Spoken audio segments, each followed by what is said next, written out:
So on this channel, I've been no stranger to high-end gaming hardware. I've had GTX 1080 graphics cards that have absolutely obliterated 4K gaming benchmarks. I've had 10-core 20-thread CPUs that have graced my hands. I've had $400 motherboards. I've had 64 gigabytes of RAM. I've used water-cooled laptops. I've had 180 hertz refresh rate computer monitors sitting right in front of me. I've combined all of these components into systems that have exuded such raw power that they nearly blow every single fuse in my house. And yet, with all of that, and everything in between, I feel as if there's an underrepresented category in all of my content, with that chiefly being consoles. And as fun as it's been to be on my PC Master Race high horse and look down at all the console peasants who are begging for 30 FPS at 1080p while I sit there with dual 1080s and a 1070 physics card, well, times, they're changing. And with the South African release of the PlayStation 4 Pro, I decided to sell some of the old hardware I had lying around to pick one of these puppies up. And given that Final Fantasy 15 is a console exclusive, I didn't really have much of a choice. However, this gives me an excuse in a video to check out what it's like to be a console gamer. And after not even owning a console since the PlayStation 2 days, and not even playing on a console since I water-cooled an Xbox One and stuck it inside of a PC, video you can check out there, this is gonna serve as a PC gamer's, I guess, attempt to dive into a console ecosystem. So, why don't you come along with me and join that ride? So I suppose first things first is to unbox the console itself. Now, I'm not gonna belabor this part of the video too much, but just wanna serve as a introduction to what you get when you purchase a console.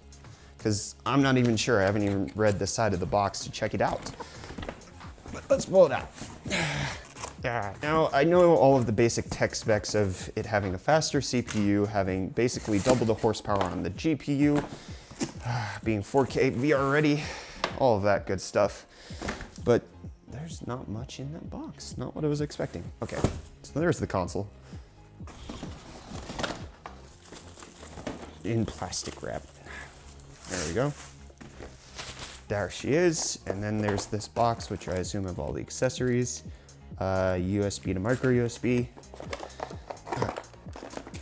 Plug. Headphones? Nice. Wasn't expecting that. HDMI cable, as well as the DualShock 4 controller, which I presume is what the micro USB is for. Okay. Nice. There's a headphone jack. I guess it's time to plug it in. Plug it in, plug it in. So, the main purpose of this console isn't just going to be a game station, but it's also going to serve to replace my DVD player of all things, as well as serve as my entertainment system. So I already have an HDMI cable hooked up into the TV, so I don't need to do that. This is actually a lot smaller than I anticipated. You know, I'm really used to having large computers, so if I have to remark on one thing, consoles definitely have a size advantage. I know there's plenty of mini ITX cases that are out there, but even still, I don't think they come close to this kind of diminutive form factor, usually. Unless you get one of those special Dan cases that Linus has been showing off lately. As foreign as all of this is, I think I need a little stability in my life. There we go. Sweet. Okay. Now it's time to turn on the PlayStation. Like holding on this button? Nothing. Okay. Well, that's it. There we go. Turned off again. Whoa. What just happened? It's telling me to connect. Where did I put that USB cable? It's the right side up. There we go. Okay, drop the controller. These controls are so weird. Store. I don't know. Maybe I should adjust some settings first. Where do I find things? I guess this is like one of the frustrations about being new to consoles, is that everything's in its place and it has its own ecosystem that's well defined, and once I use it, I'm gonna be aware of where everything is, but right now I have no idea what I'm even necessarily looking for. How do I sign into the PlayStation Network? Are you restarting? What are you doing? Doesn't even tell you what's going on. It's just no signal. Dead. I guess it's not as bad as Windows updates where those automatically shut down your computer without your consent. Unless these do it too, and I just haven't gotten that far yet. New user. Why didn't it give me this option the first time? PlayStation Network, I guess it's no worse than Steam. You have to sign into Steam to be able to download your games. So I don't have a PlayStation Network account. I mean, I don't really have a choice, do I? So no, I don't want updates. And no, please do not share my personal information. Online ID, you best have UF Disciple. How do I capitalize? Oh, L2, okay. Yeah, that's right, you still have it. Choose avatar. What can I have? No, no, no Facebook, no. No. No. You can't have all of my information. I don't want you knowing what games I play, even though I freely post this all on YouTube. PlayStation Plus. Play online with your friends. Get free games with PS. Play online with your friends. Okay, $25 for $60. Are you serious? Yes, this is my prime. You have to freaking get a subscription to play online? What?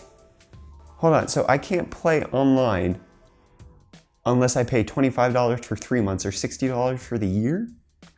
What the kind of console peasant nonsense is this? You have to freaking get a subscription to be able to play games online. Not only do I have to buy the console, and then I have to buy the game, I have to pay Sony to be able to then play that game online, which I can do on my PC for free. What? What is this garbage? What the heck? Where's my freaking cursor? Does this do anything? No, okay. PlayStation 3 games. 7-day free trial of PlayStation Now. Does that just give me access to older games? Unlike where if, I have a PC, I can just play older games and I don't need a subscription to play Fallout 1. I can just play it. I have to join this. $10 a month. Free games. Okay, you get free games in order to play online. But it's not free because you're paying for a subscription. So I would get these 2 games that I'm not even sure are any good for $10 a month. $8 and a third dollars a month, or $5 a month. So the graphics look okay, but the only thing is, like, on a console, you can't actually tell what the frame rates are, as far as I know. Like, I could run it through a capture card, but I don't think my capture card is going to tell me that when it's, I don't know. I'm not sure if there is a way to detect what the frame rate of the PlayStation actually is.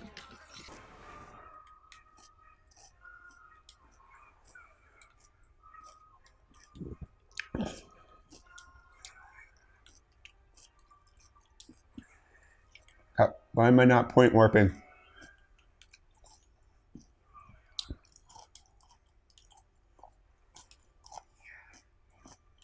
Oh, that hurts. So after spending the past day or so with the PS4 Pro, I have some various thoughts that are significant to me that I want to mention. I think I'll start with what I hate about it first. Firstly, you have to pay money in order to play online multiplayer. That's just rubbish. Yes, I know it includes free games with the PS Plus subscription, but the fact that you don't own those games and they only exist as long as you have the subscription doesn't make up for it, IMO. Why pay for something that's already free on PC? It's almost as if you have to factor the cost of that online subscription into the cost of buying a new game on the PlayStation as opposed to buying it for a PC. And yes, I know that this type of subscription has existed on the other console platforms, but again, since I haven't owned a console since pre-internet connection days, this is a fresh grievance for me. And honestly, that's basically it. That's all I hate about the console. Everything else is an annoyance rather than an outright disgust.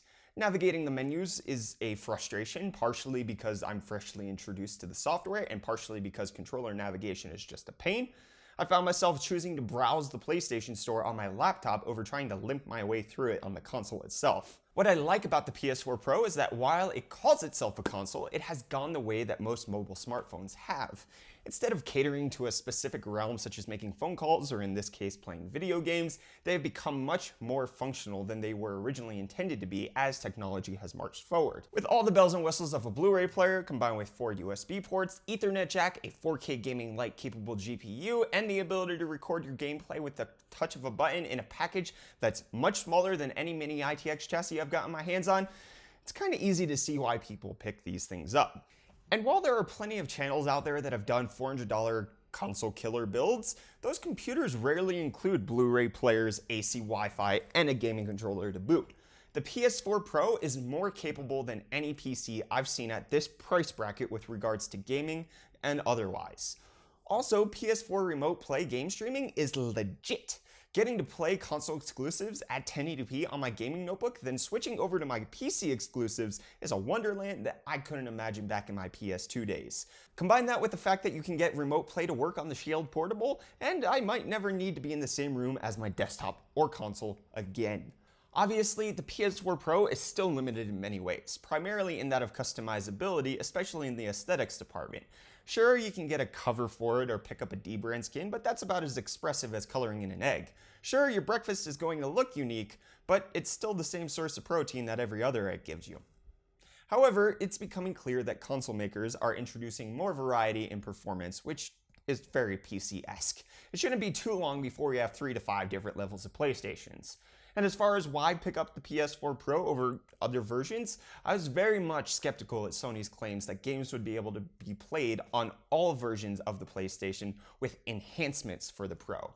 The Last Guardian running poorly at 1080p on the normal consoles is the first piece of evidence that the game developers are going to struggle to achieve that goal.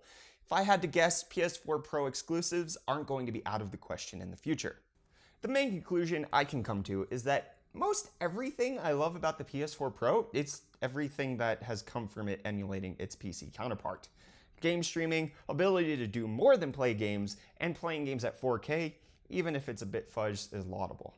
And I know that game streaming has been around for PlayStation to the PSP since 2006, but I'm referring exclusively to the ability to stream to PC. The simplicity of the PlayStation is one of its biggest assets.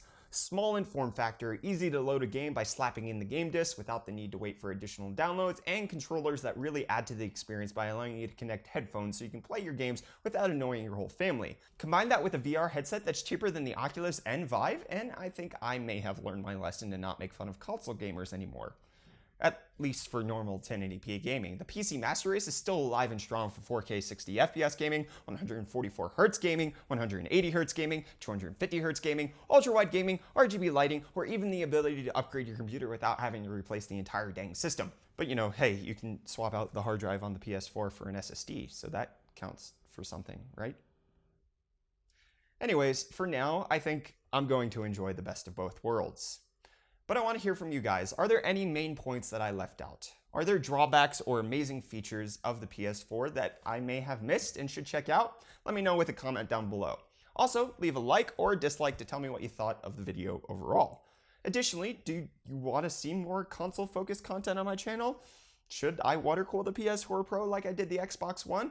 Also, separate thought entirely, I'd like to hear your thoughts on me starting a separate gaming channel. I'm throwing the idea around in my noodle, but I want to hear my audience's take on it before I just dive into it. So, thanks for watching, subscribe if you're new around here, and I'll see you guys in the next video. Cheers.